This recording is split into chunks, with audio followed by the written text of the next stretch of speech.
it's been officially announced you're stepping down as your position of chairman and director of this football club. Can you just give us your reaction and maybe an insight into the reasons why you've reached this decision? It's flown by. It's actually 3 years on Boxing Day that I was appointed the chair. And I said to Delia and Michael in the autumn that I thought that was the right time for me to stand down. When I first came in, they asked me to be a non-executive, and then immediately I became the chair. And at the time I said, look, I can promise I can do this for a year. I've done it for 3 years now, a very turbulent, tough 3 years, but I've got quite a lot of filming commitments in the first 6 months of the new year in different parts of the world, and 3 years is quite a long time to do this kind of job. So I felt it was the right thing for me. I'm not leaving. I'm going to carry on being an ambassador and a vice president of the club. Delia and Michael have asked me to do that, but it felt the right thing for me at this point, and I can get back to cheering the team on a Saturday without all the stress of being the chair. Absolutely. You said there it was sort of the autumn when you sort of had those conversations with Delia and Michael, but there might be one or two fans who were a little bit surprised at the timing, because obviously it's only about 10 days since the AGM, which you chaired, and I think you were nominated again as a director. I mean, what would you say on that front? Because there might be one or two things. Well, has something happened subsequently since the AGM? Look, it was a really good AGM, and it was about the new direction the club is taking. And I'm really proud that if you look at the changes we've made as a board in the last 18 months, 2 years, the academy and the bond, the recruitment policy, we're seeing the fruits of that now on the pitch. I talked to Michael and Delia back in September, and we agreed I would stay to my 3-year anniversary on Boxing Day. We could have announced it at the AGM, but we felt that actually this was a bigger day for the club. It wasn't about me. And so I chaired the meeting, we answered the questions, but I'm making it clear that now I'm going on Boxing Day. And as you say, it's been announced today here at the Rotherham game, but you are staying on until the 3-year anniversary in Boxing Day, I think you said. Just give us an overview from where you think the state of the club is now, football-wise and financially, compared to obviously when you took on the role of chairman 3 years ago.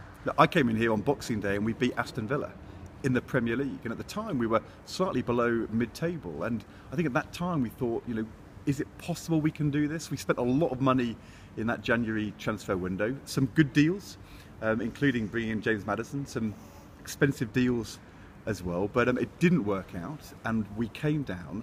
Handling the transition into the Championship is so hard for a club this size, a huge fall in our income, and then the following year we've had a chief executive after David McNally, then we had Steve Stone as managing director, we've had 3 different managers over my time, lots of turbulence, but we've always tried as a board to say, well, can we plan for the next 5 years, not just the next week?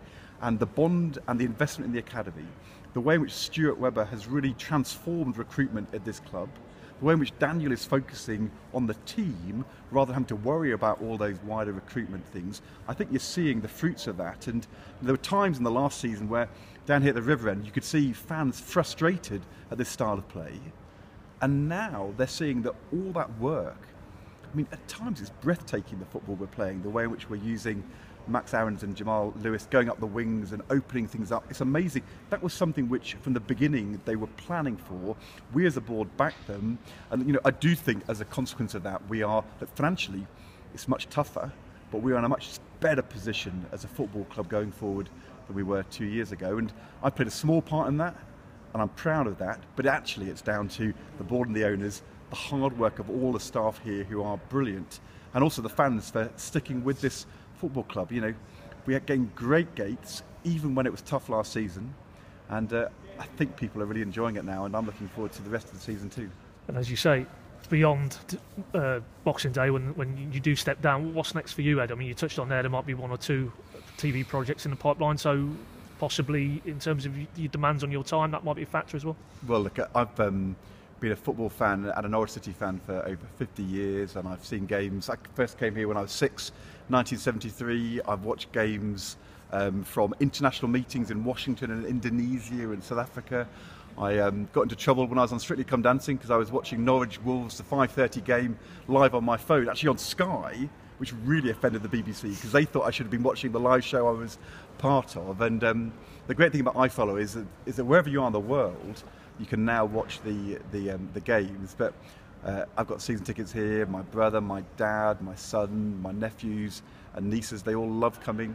We're going to be here a lot, and the club said to me when I carry on as being an ambassador, vice president of the club, proud to do that. So the one thing that is a constant in my life, pretty much beyond anything else, has been to be a Norwich City fan, and that will carry on until the end of my days, whenever that comes.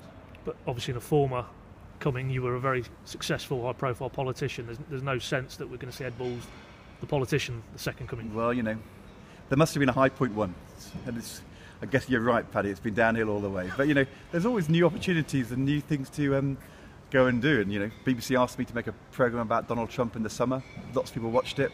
That's an exciting new, it's a different way to do politics, and I'm hoping that we're going to be doing something like that again in the new year. Other things are coming along, but, you know, you have to be proud in life of what you've done, and you can't hanker about what you didn't do.